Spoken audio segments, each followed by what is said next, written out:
There's a link to the notes where you can load and follow along with what we are doing here in person. So let's get started then with lesson 188, the AV 1611, the first edition, and the He/She Bible controversy. Introduction. In the introduction to lesson 187, we followed up on some points discussed in lesson 186 about the early rumors of textual tampering on the part of Anglican bishops before the authorized version was published in 1611.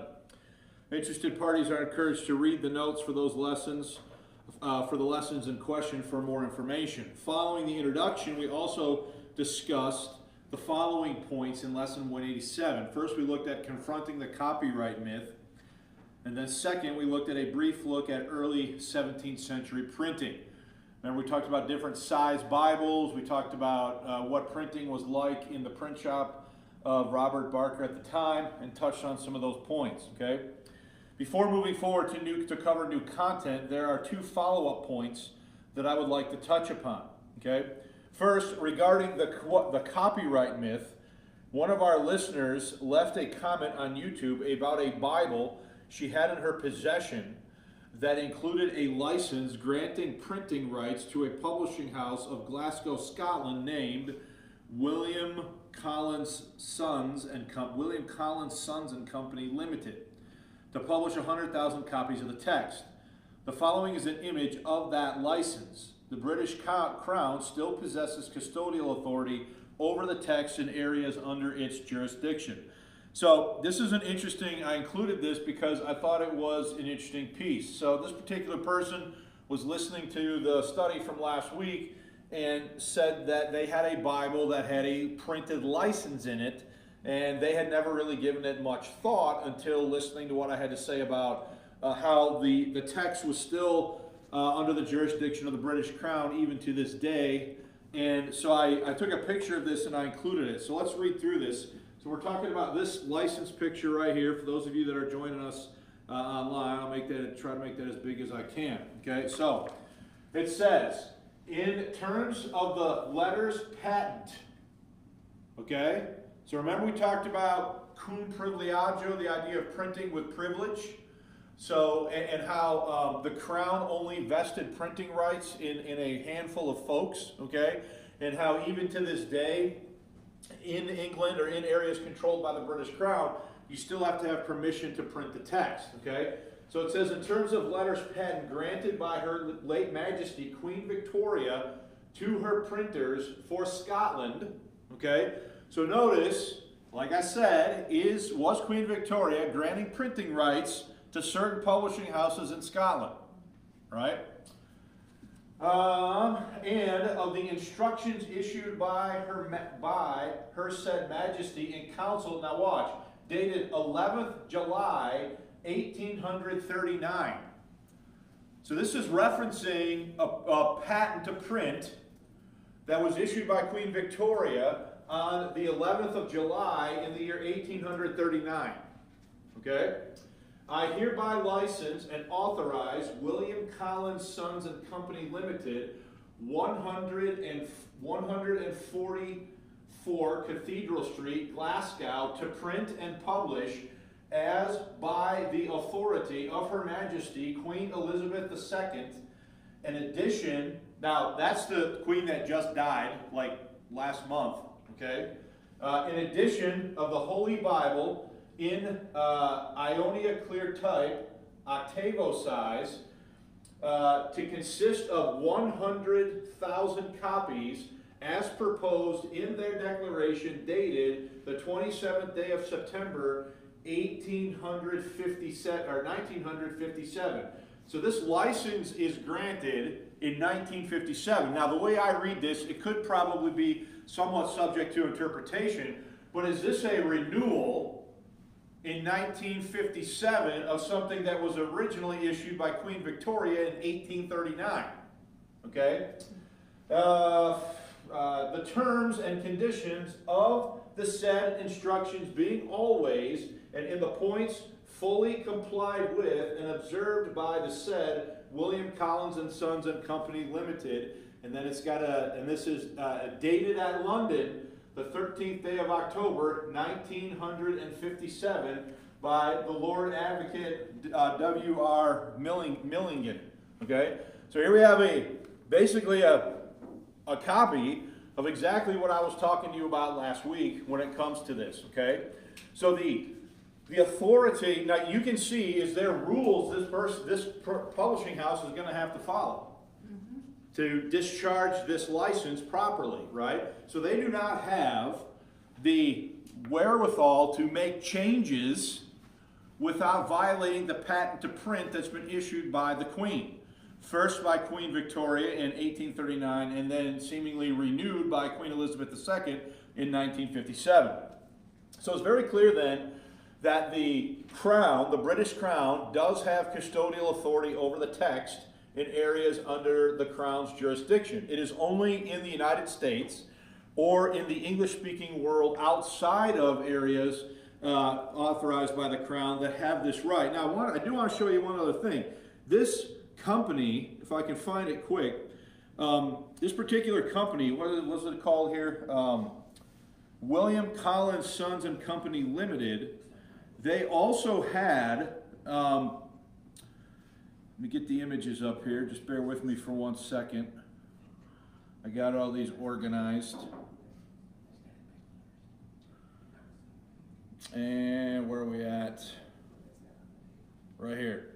This is the title page of that Bible that had the license in it, right? Now look right here. Notice that this particular publishing house has offices in Glasgow, Toronto, Sydney, and Auckland.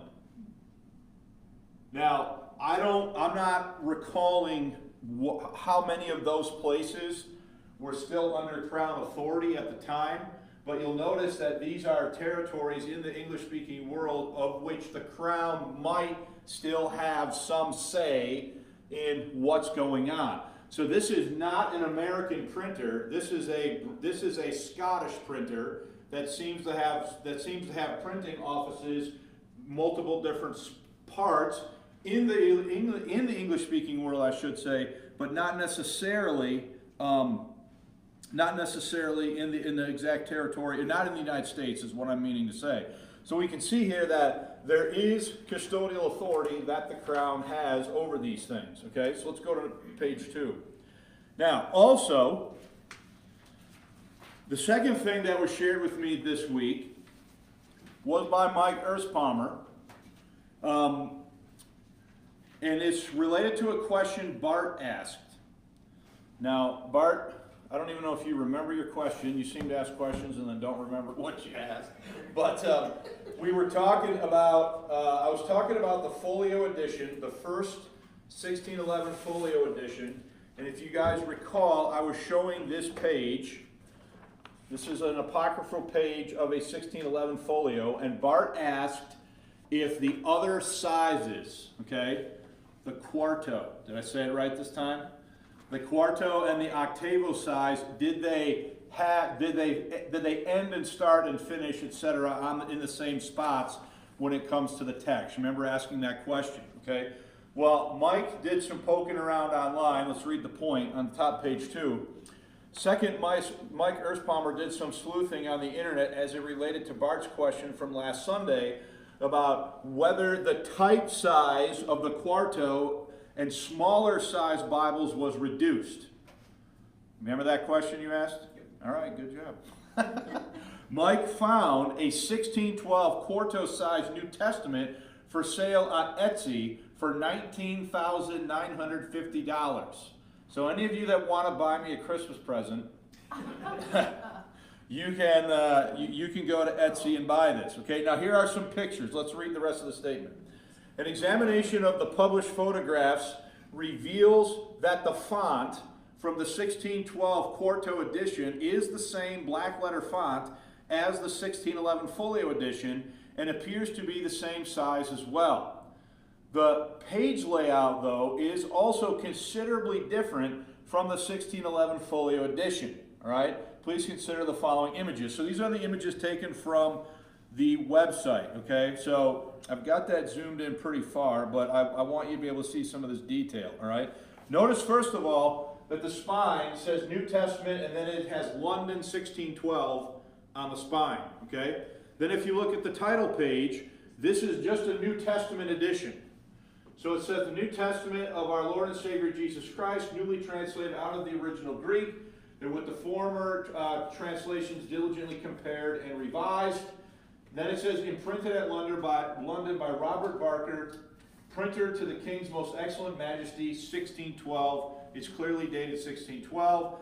And so we can look at it and know that it is coming from 1612. Okay? Go to the next page.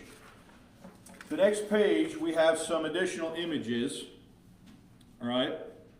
So this is the table of contents on the left. This is a picture of the table of contents. So the order of all the books of the New Testament with their number of chapters. So here's the table of contents for the New Testament. And then here would be the first page of Matthew if you were to open up this 1612 printing, okay?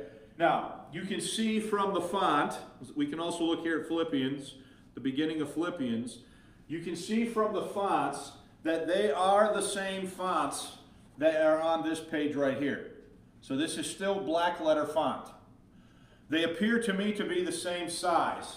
So I don't think there's a change in size between this 1612 New Testament font and this black letter font that is on a original folio page from a 1611. Okay, so you can see some of those details there. Now let me just say, if you go to the next page, you can see the last page of the New Testament. So this is the end of the book of Revelation. So you can see Revelation at the top center of the page, and then you have the Latin finis, or finished, and then you have a colophon, imprinted at London by Robert Barker, printer of the King's Most Excellent Majesty, Anno Domini 1612, and then here we have the stamp in Latin, cum privilegio. So there it is. It's Barker printing with privilege with the King's permission. Now, I've included a link to this. If you go back to page, let me see here, page 2, when this is live on the internet, do you see how Etsy is underlined in your notes on page 2? I have included a link to the listing on Etsy for this. Now, I read the entry. So I read the entry on Etsy. Let me load it, because I wanted to hear what they had to say about it.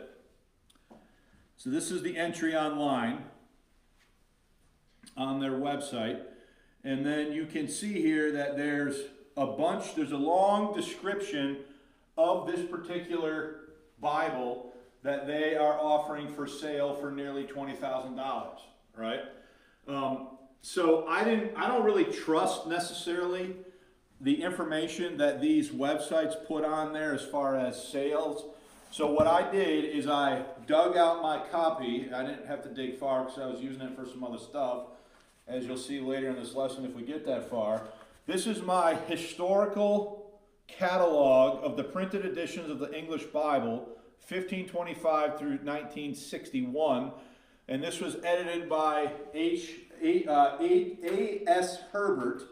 And what this is literally a catalog of all the printed editions of the English Bible. This thing is massive, and it goes from 1525 to 1961. Okay, there are all told, now this would include any English Bible. It's not particular to version or what have you, but I'll just give you some sense. There are all told, listed in this catalog, 2,523 printings of the English Bible between 1525 and 1961. And I don't even think this is complete. I don't think it has every American printing in it, but it is a scholarly catalog that contains information about the history of the text. So let's go back to page 4 and read bottom of page 4 under the picture. So let's understand what we're looking at when we look at this Bible.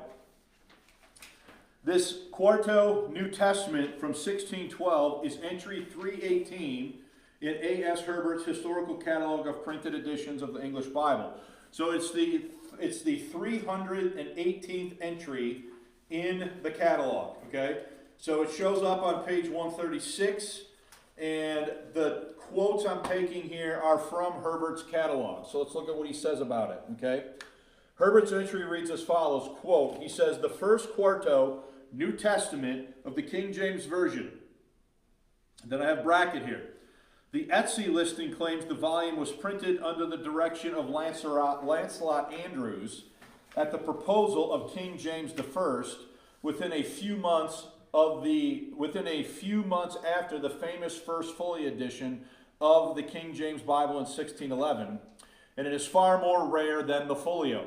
So what Etsy is claiming is that quarto was printed months after this, the folio edition, thus probably the same typeface, and they're saying that the standalone New Testament that we're looking at here on the Etsy listing is more rare than a full 1611 folio King James. I don't know if that's true or not, but that's what they're claiming. Okay, let's go on. Top page 5. A close reprint of the text of the folio of 1611, though obvious mistakes like Mark 7:4 margin are corrected, we find that in every case except Luke 10:36, this New Testament agrees with the 1611 edition against that of 1613. Now what does that mean? That means that with each one of these printings, are they making new typos or new printing mistakes? Okay? So they try to fix it, and in fixing it, do they make 2 or 3 more in a different spot? Okay? I mean, you're laughing, but you can imagine. Amy Stewart has helped me go back through some old notes here recently, and with the help of the help of a word processor and stuff, there's still all kinds of mistakes. Now, in our day, we just go in, hit backspace, and fix it.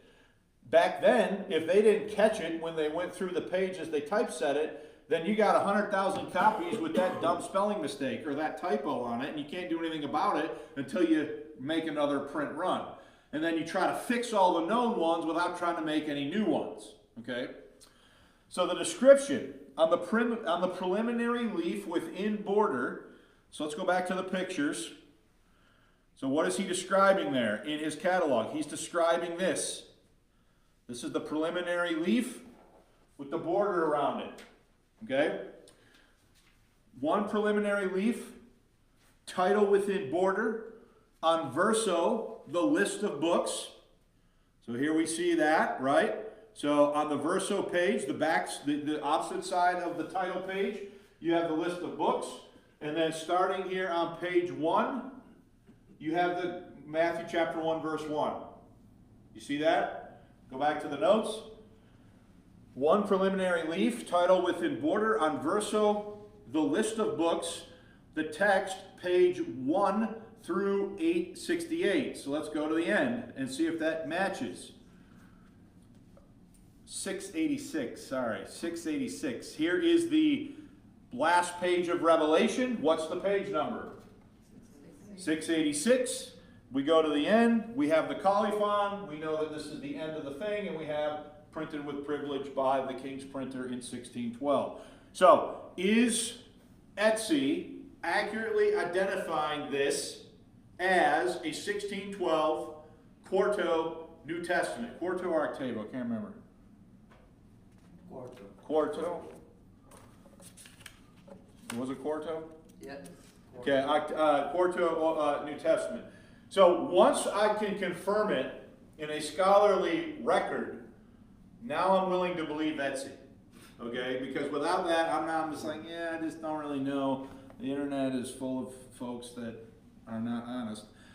The pages are numbered throughout the text, which is printed in black letter type, like that in the Folio Bible of 1613, with long lines. So look at the layout of the page. So this is a New Testament, and compare it to this. So this is a single column, okay? All the verses are left justified, but it's a single column compared to a double column in a 1611 folio. Okay? So obviously, to Bart's point or question, The pages are going to be totally ending and beginning on totally different pages because it's laid out on the page totally different than the folio edition was. Okay, then there's one other thing I want to mention. The headings, chapter contents, and marginal references are in Roman type. So we can really see that clear. Let's zoom in here on this picture of the beginning of Philippians. Okay? Now look. Do you see how this chapter heading, the title of the book, and chapter 1 is in a different font than the actual text? All right? So this is black letter type. That's the same type as this, okay? But this stuff is all in Roman type. So the headings, the chapter stuff, the stuff in the marginal notes, stuff like that, that's all in Roman type. But the actual typeface of the text itself is in block letter type. So, you remember last week when we were talking about how they did a few different editions in different typeface, right? So eventually they do an entire one in Roman, just Roman typeface, where the whole text is in Roman typeface, not in this heavy black letter font like we see here, which probably would have been easier to read, right? So, according to Herbert's catalog, there are 2 other editions of the AV also in according to Herbert's catalog, there are 2 other editions of the AV also, I think we should say printed in 1612. Now, when you see this, you see where it says DHM, and then it says DHM 313, you see that? So I'm on page 5, right? DHM is a shortened way of referring to this catalog, okay? So here's what this catalog says. It says, revised and expanded from the 4th edition of T.H. Darlow and H.F. Moll, 1903. So Herbert revised and expanded the catalog. So when you see that DMH, that stands for Darrow, Moll, Herbert, and it means that it's that listing is coming from this catalog of listings, okay? So let's look at that pointing.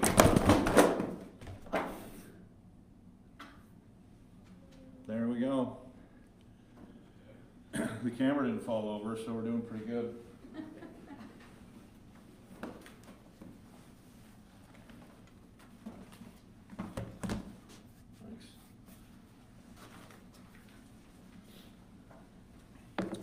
Sorry about that. Now, the reason I'm spending time on this is because of the questions that were asked of me last time, okay? So, according to Herbert's catalog, there are 2 other editions of the AV also printed in 1612. That would be entry number 313 from Herbert's catalog, the first quarto edition of the King James Version printed in Roman type. So that would have been all in the Roman type I just showed you, okay? So that's important to note. A second printing of this, same edition, 314, possessing printing discrepancies, also appeared in 1612 according to Herbert.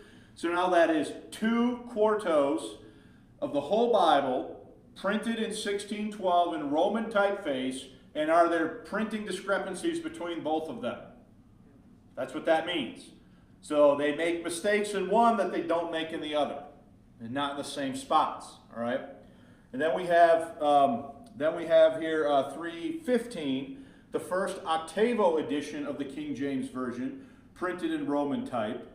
A second printing of this edition, 316, also occurred in 1612. Once again, the second printing possessed discrepancies when compared to the first printing. So by the end of 1612, we have folios, we have 2 quartos of the whole Bible, 1 quarto of just the New Testament, like we saw in the pictures here, and we have 2 octavos. And are there printing discrepancies in all of them? Okay? So by the end of 1612, there were 3 different size editions of the King James Bible in print. Large folios, quartos, and octavos in 2 different fonts, black letter and Roman type. One of these was a standalone edition of the New Testament. As we will see in a future lesson, each one of these editions introduced their own unique printer errors and variants. Okay? Now, let's stop there. Does anybody have any questions?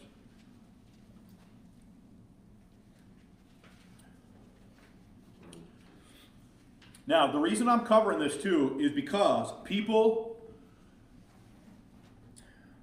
at sort of a grassroots ground level that haven't looked at this, they don't really realize and understand how complicated this is. Now, it's not complicated in the sense of, you can't figure it out, but there's a lot of different sizes, different fonts that are being printed within a short time and space that all have to be kept straight. And when they print one and then they run another printing of it, they often are trying to fix mistakes from the first one in the second printing, but then they're often making new mistakes in the second one. And so there are discrepancies between them, and that's just the way it was. So throughout the duration of this lesson, we want to consider the following subject matter: the first edition and the he-she Bible controversy. So before we go any further, has anybody got any questions? I can see why it would be so difficult, because when you're setting type, everything's backwards. Yeah. And it's just the reverse, so you can't really look at it and read it. You really don't know something's wrong unless you print something. Yeah, and there's probably at least, so when I was reading about this, there are at least 2, possibly 3 people. There's what's called the typesetter, who's the guy who's literally setting the type in the tray. And then there's probably a compositor and an editor who are going back and checking the work. Making sure, like, think about this. This page right here. Not only do they have to worry about setting the type, but do they have to put everything in the border, square it up, make sure everything is laid out exactly the way it's supposed to be, before they can even think about pressing the page. So generally speaking, it's understood that there were 3 people that were involved in that: a typesetter, a compositor, and an editor, and each one of them was responsible for like a different part of it. All right, now I'm sure that they would sort of cross paths, because I just can only imagine how long this would have taken and all that would have been involved in it. But so not only is there a high overhead in terms of having enough type, but you got to pay all these guys to lay it out and do it right. So there was a lot of expense that went into this for the printers to be able to do this. All right. I wonder if any of that typesetting's out there. What do you mean, like the actual typeface that they? I don't know. I don't know the answer to that. Now it does wear out, so they might have just. It does wear out. If it can wear out and have to be recast. Now I do want to mention just a couple things before we move on. All right. Now this is a page, as I've said a couple times. This is from an actual 1611 folio. Okay. Now you can go out on the internet and into the public space, and you can buy like a facsimile reprint of a 1611. Now, I have one right here, okay? This was the first one I owned. This is the Holy Bible 1611 edition. Now, you'll notice right away, this is not a facsimile, okay? Now, me, as a dumb college kid, when I first got this, I thought this was an exact reproduction of a 1611. Because I didn't know any better. I didn't know that the real page was this big. So then when I started getting into this, I felt like a little bit irritated, because I felt like they had sold me on something that I didn't really get what I thought I was buying. Now this particular one is done by Thomas Nelson. So I opened it up and I looked at the inside. And I'm like, well, duh, you should have read this when you bought it. But even if I had, I don't know if I would have known what it meant. Here's what it says. The Holy Bible 1611 King James Version, a word-for-word reprint of the first edition of the Authorized Version, presented in Roman presented in Roman letters for easy reading and comparison with subsequent editions. So is this a facsimile? This is not a facsimile. Okay? It is a reprint of a 1611 using Roman typeface, but it's not a folio and it is not a facsimile. If it were a facsimile, would the book had to have been at least this big? Okay? Now that's one thing to think about. So this is a printer's representation of a 1611 in Roman typeface, but it is not an actual what? Facsimile, okay? So then I'm like, well, I need to get a facsimile. So I started looking around and I found this. The original 1611 King James New Testament of our Lord and Savior Jesus Christ. So this is still only a what? This is just a New Testament. This is not a full Bible, okay? So I'm going to open this up and read to you what this one says in the front, okay? This one says, the original 1611 King James New Testament of our Lord and Savior Jesus Christ, a photographic reproduction of the original. Okay? Printers to the King, Union City, Pennsylvania, 1997. So what's the difference between, and so I'll show you a page. So this is a random page. This is Luke. And here's what it looks like. Okay? So what do you think is more representative of a 1611? That one. This one or this one? This one, right? Why would you say this one? Because this one is photographs that have been slightly resized so that it's not quite as what? Big. So if you want an accurate representation of a 1611 and what it actually looked like on the page, you're going to want to find something more like this based upon a photographic, reproduction than this one. Now, I'm not saying this is a bad volume to have, because the advantage that this one has over the other one is I've got the whole Old and New Testament here. But the reality is, too, that a lot of this stuff is now online as well. So there's a whole website here called the King James Bible. I'll give you it's called the King James Bible Online.org 1611 Bible. So if you come here, you can type in whatever it is that you want to look at. We'll just go to Genesis 1:1. And then if you scroll down, on the right here, you can click on the images, and you can load the photographic images of the actual folio page from the 1611 with the text also here in the margin. And then if you just click on the image, you should be able to just load the full-size image of that page. So you don't really have to buy any of these things. I bought a lot of this stuff like before that this was like totally digitized on the internet. Now most of the time I just look at this because it's just fast and easy, and I don't have to carry the stack of books with me. But there's a lot of things to think about here, and there's a lot of different times. There's a few different times that there have been facsimile reprints of a 1611. Okay?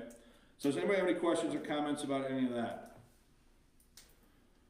That kind of dealt with my original question, because the bigger size was what they used to refer to as the pulpit edition, which was easier to read from a distance. And then Yes.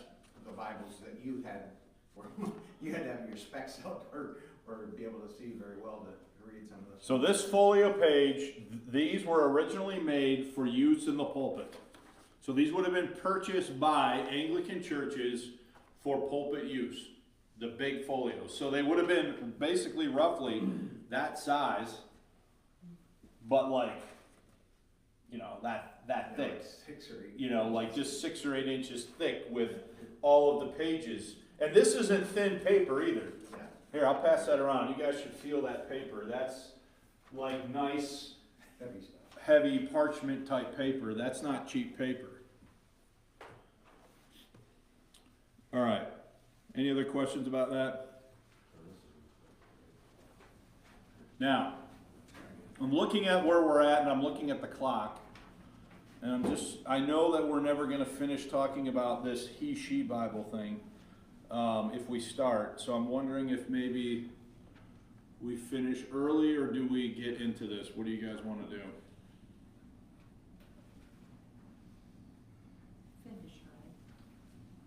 Should we finish early and stop here?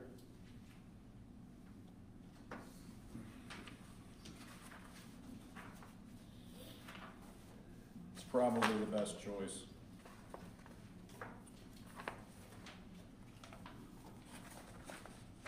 There's too much to cover in 20 minutes. Does anybody have any questions or comments, though, or any feedback on that actual piece of folio paper? I thought this was easier to read. Well, that's the black letter font. It looks like Gothic font. So one of the things, so when Thomas Nelson goes to produce a volume like this, they don't bother printing it in black letter, they print it in Roman type. Now, I don't know if there's an example on that page. We'll talk about it. Eventually, I got a lesson where we're going to talk about how that page was laid out. And the way that they would do italics back then was to put a word in Roman type. And they didn't have italics the way we understand italics today. So if something was italicized, they would have block letter, block letter, block letter, Roman, Roman, Roman, block, block, block. So whatever was meant to be in italics would have been in the Roman font, not in the block letter font in a 1611. Okay? All right, so we do have time for a few questions if anybody has them. Other than that, like I don't want to dive into this next point because we will not finish, and then it's going to be a few weeks. Now let's talk about that. Next Sunday, we're not having church on Sunday. We're having one service on Christmas Eve, Saturday at 10 o'clock in the main auditorium. So we will not be having this class. The following Sunday is New Year's Day. How many of you are going to be up and about and around and be here at 9 o'clock on New Year's Sunday?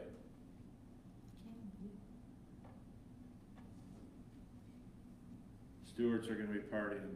They haven't raised their hand. No, I'm joking. So what I'm thinking we'll do is we'll have a class.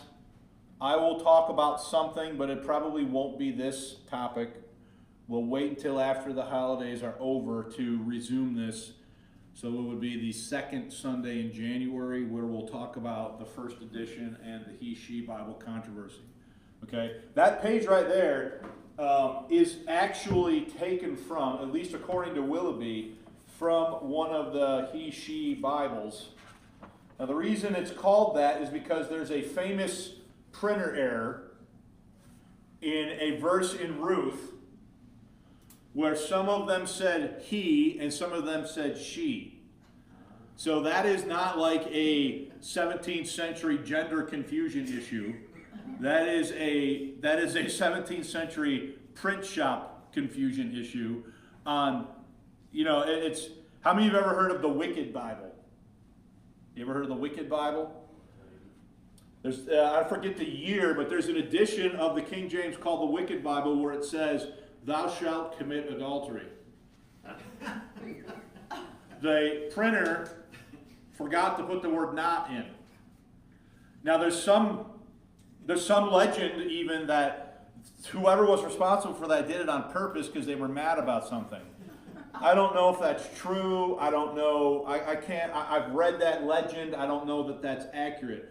But my point is, like, why was I even mentioning it? Oh, just to talk about the print errors.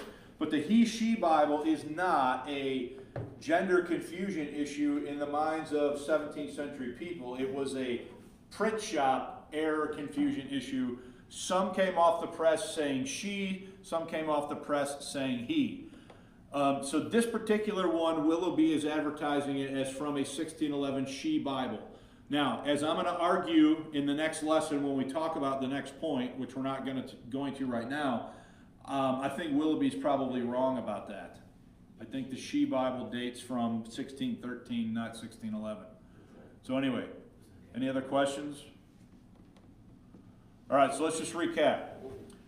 No class next weekend. We're going to have church on Saturday at 10. The following Sunday is January 1st, New Year's Day. We will have class, but we will not be moving forward with this subject matter. I'll be talking about something else. I'm not sure what yet, but there'll be a different lesson. And then we will resume this with the points about the he, she Bible on the second Sunday of January after the new year. All right? Any other questions or comments? I saw you guys pointing something out on that page. A couple different things, you know, it's from the Apocrypha, but, it is better to have none than many lewd children. So it's better to have no children than a bunch of lewd ones. Yeah, and then, this is ridiculous, I'm thinking, the niggard doth good to none. Now what? Yeah, I don't know. So that page is from Ecclesiasticus, which is an apocryphal section. Yeah, By the way, I used money from the church printing fund to buy this Willoughby book because there were only like, let me see if I can. There were only 290 copies ever made. And the reason there were only 290 copies ever made is because every one of them came with a different page from a 1611.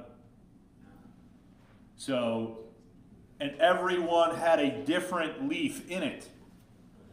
So when I ordered this, I didn't know what page I was going to be getting in my copy. But it was definitely worth the money. It was a few $100 to buy this. One of the definitions of niggard is stingy. okay, I was gonna Niggardly, say too, yeah, it's not used those things anymore. are in the smaller print, so it's not the actual. Yeah, that's part of the. So even in this one, you can see that I'll show this page here. You can see that the chapter headings are in a different font than the actual text. So this font here in the chapter heading is Roman type, and then the main body of the text is black letter. So.